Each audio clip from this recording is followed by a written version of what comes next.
Hello everyone, this is Dirshani from Literary Genius and this is the 6th video lesson in our series of analyzing life of pi.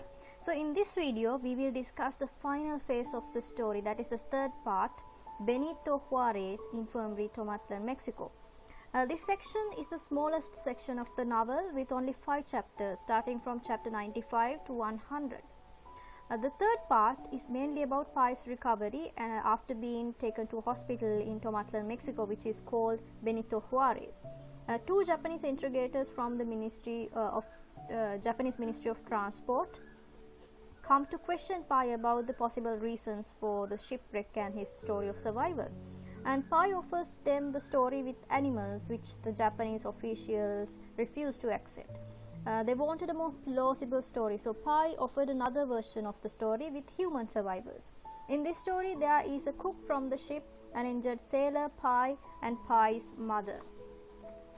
And in this story, the cook kills the sailor, kills Pi's mother in a confrontation, and then is killed by Pi in retaliation. And at the end, Pi asks them which story they preferred, and they answer that they prefer the story with animals. And they seemed genuinely interested in this story and believed the story, because one of them told that they should be careful not to run into Richard Parker when they drive back. So this is the sequence of events that unfold in this section. Now let's look at the major theme we can find in this section. So as you can see in this slide, the most prominent theme in this section is the authenticity of truth. The novel poses an interesting question. What do we call the truth or reality? What is the author's take on this issue? And he is basically questioning how people differentiate between reality and imagination or make-believe. And at the end, he's questioning us what counts as reality. And he's doing this by offering 2 versions of the story, and by doing so, the author is questioning the acceptance of truth, and most importantly, what constitutes as the truth. And to be honest, let's try to answer this question. What constitutes as the truth according to this narrative? The answer is that people accept something to be true or authentic as long as it complies with the mainstream reality. So according to the mainstream reality, floating carnivorous islands don't exist, and a human can't survive with a Bengal tiger for 227 days in a lifeboat. But ironically enough, they accept this made up story, this made up version of the story, instead of what Pi told what actually happened to him. So this is interesting. Martel makes us think that sometimes the credible story, the most believable story, may not be the real story.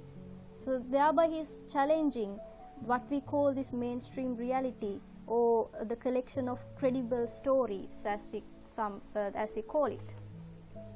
So this is how people differentiate between reality or truth and make-believe or fantasy. They look at how much it complies with the mainstream reality. And what is the author trying to do with this in the novel, with particularly in this section with regard to reality, imagination, truth, make-believe, mainstream reality, etc. He is trying to challenge what we call this mainstream reality and forcing us to reconsider how we look at these 2 elements, reality and imagination. And he seems to be trying to tell us that these 2 are not separate entities after all. How do we know this? Like, he is doing this by mixing various genres. That is one of the ways. He is mixing both fiction and non-fiction. For example, he is using qualities of a memoir, which is a non-fiction, and the qualities of a fantasy tale, which is fiction. And in other words, he is trying to again challenge those boundaries between fiction and non-fiction, or reality and imagination, by merging these 2 elements, genres, in the narrative. He is also bringing up 2 versions of events, which also questions the authenticity of the mainstream reality.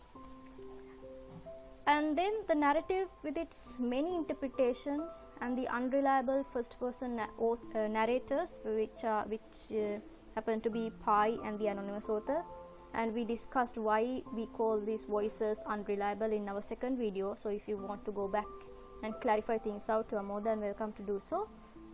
So the narrative, with its many interpretations and the unreliable first person narrators question the validity of its own narrative.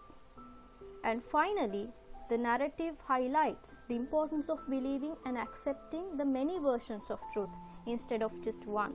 For example, it accepts the fact that what will be the truth to one person will not be the truth to another person.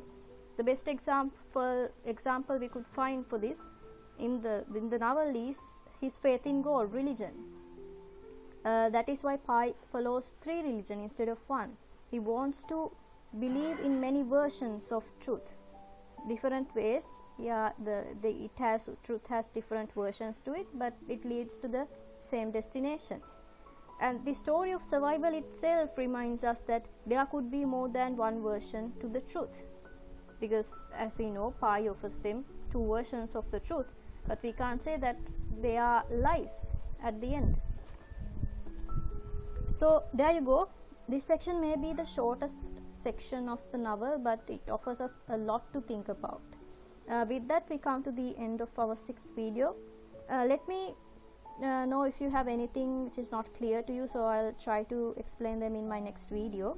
So with that, I'll come to the end and I wish you good luck. Thanks for watching.